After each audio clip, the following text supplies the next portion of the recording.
Na tentativa de passar pela vida sem dor, negamos a oportunidade de mudar aquilo que nos prejudica. O autor dessa frase foi o Jeffrey Young, criador da terapia do esquema, que é o assunto do vídeo de hoje.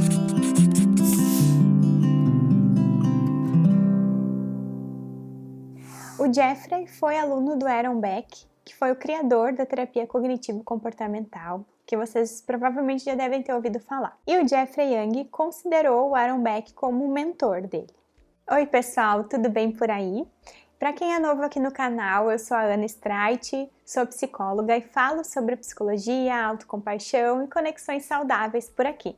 Se tu gosta desses assuntos, já te inscreve no canal e deixa o teu like nesse vídeo. Bom, iniciando esse vídeo então, eu queria compartilhar com vocês que dentro da psicologia nós temos várias abordagens. As abordagens teóricas vão reunir técnicas, conceitos, pressupostos teóricos que norteiam o trabalho do psicólogo.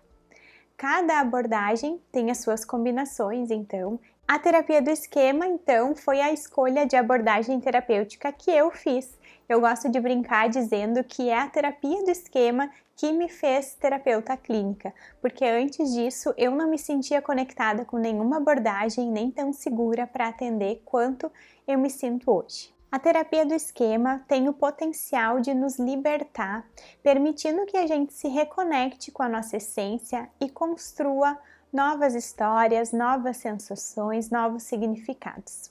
Ela é considerada uma abordagem avançada de terapia cognitivo-comportamental, porque avança a partir dos pontos fortes da TCC, e é considerada uma abordagem cognitiva que a gente chama de terceira onda.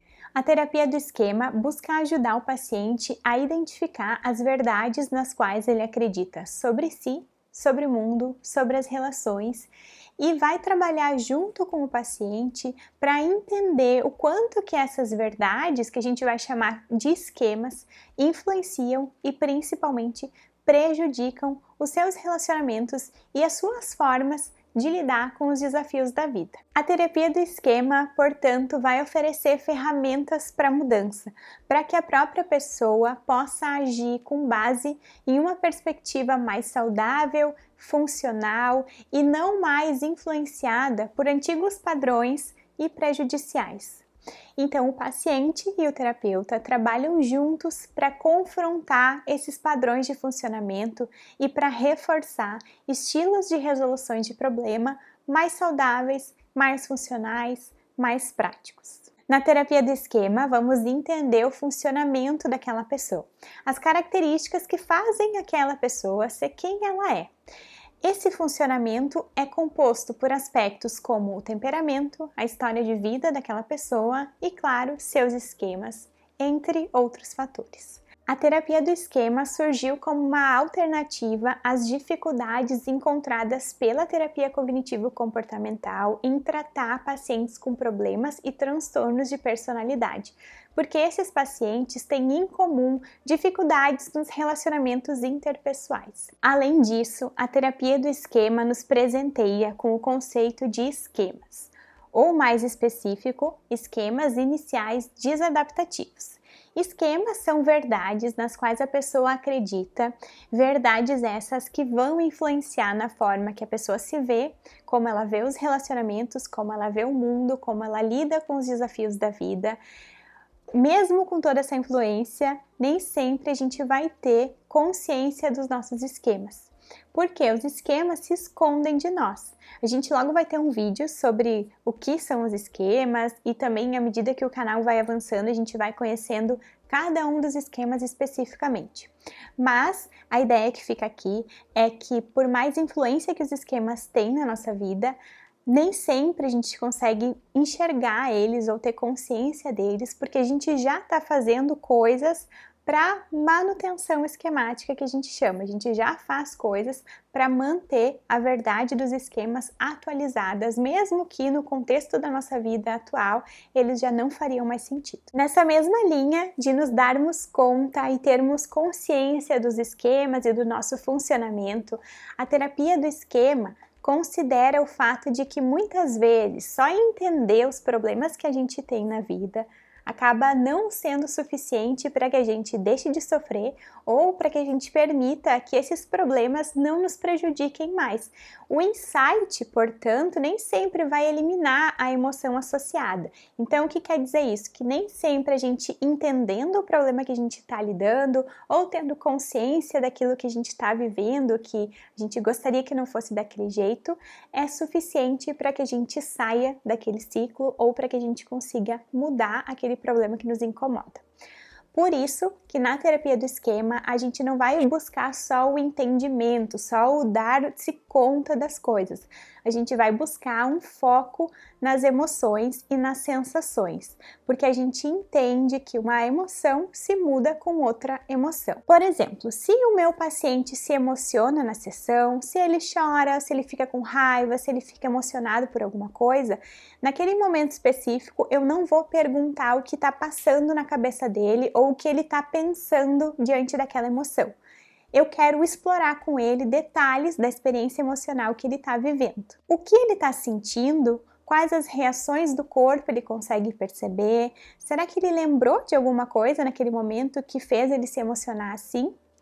Então, esse é o foco emocional que a terapia do esquema vai dar. É a busca mais do sentido das coisas, a busca mais da conexão emocional do que propriamente da razão. Um outro ponto importante da terapia do esquema é o entendimento de que muitos problemas psicológicos se relacionam com a história de vida do indivíduo e de que muitas vivências e relações que a pessoa teve na infância e na adolescência são importantíssimas não só para aquele momento específico, mas como referência para toda a vida. Por falar na infância e na adolescência, a gente entende que os esquemas então se originam a partir de necessidades emocionais básicas que deveriam ter sido supridas na infância e na adolescência, mas que por inúmeras razões não são, porque a gente sabe que ninguém tem uma infância perfeita ou que os pais, por melhores intencionados que sejam, nem sempre conseguem suprir tudo aquilo que uma pessoa precisa, uma criança precisa, porque nós precisamos de muitas coisas. As necessidades emocionais são comuns a todos os indivíduos, são necessidades universais que todos nós temos ao longo da vida, principalmente na infância e na adolescência. O suprimento dessas necessidades emocionais é importante para que alguns aspectos psicológicos possam se desenvolver em todas as suas potencialidades. Então, quais são as necessidades emocionais básicas e como que a gente conhece mais sobre elas? Bom, as necessidades vão se dividir em 5 categorias que se referem a esse conjunto, a esses aspectos diferentes que todos nós temos que atender, né? Principalmente os pais, as famílias precisam atender dos seus filhos, das crianças e dos adolescentes. A primeira necessidade é a necessidade de apego e vínculos seguros, que é sentir-se amada, importante, cuidada e amparada. Outra necessidade é de autonomia, que a gente precisa se sentir competente, independente e livre para poder explorar o mundo. Depois, limites realistas, que é o entendimento de que existem regras e que para conviver todos precisam respeitar essas regras e limites. Depois, a necessidade de reconhecimento e validação das necessidades e emoções, que é a gente se sentir aceito por quem é, visto nas nossas necessidades e inclinações naturais. E por último, a necessidade de jogos, diversão, prazer e espontaneidade, que é a liberdade para poder brincar, se divertir e ter espontaneidade. Quando essas necessidades não são devidamente supridas, atendidas, surgem com isso os esquemas. Isso acontece quando os pais ou cuidadores não conseguem atender de forma suficiente a tudo aquilo que o filho ou a criança precisa, ou porque o temperamento daquela criança exigiu mais do que foi possível, ou porque os pais não tiveram sensibilidade ou mesmo habilidades de atender essas necessidades. Às vezes por falta de conhecimento, às vezes por falta de sensibilidade mesmo.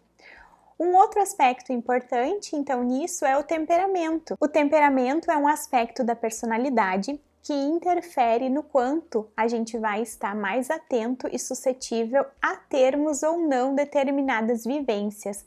O temperamento ele vai selecionar as informações do ambiente para gerar algumas memórias. Algumas crianças acabam prestando mais atenção a pontos que outras crianças nem vão dar bola, e isso tem influência direta do temperamento. O temperamento, então, é uma parte inata da nossa personalidade, é um aspecto biológico. Voltando à nossa frase do início, né? Na tentativa de passar pela vida sem dor, negamos a oportunidade de mudar aquilo que nos prejudica.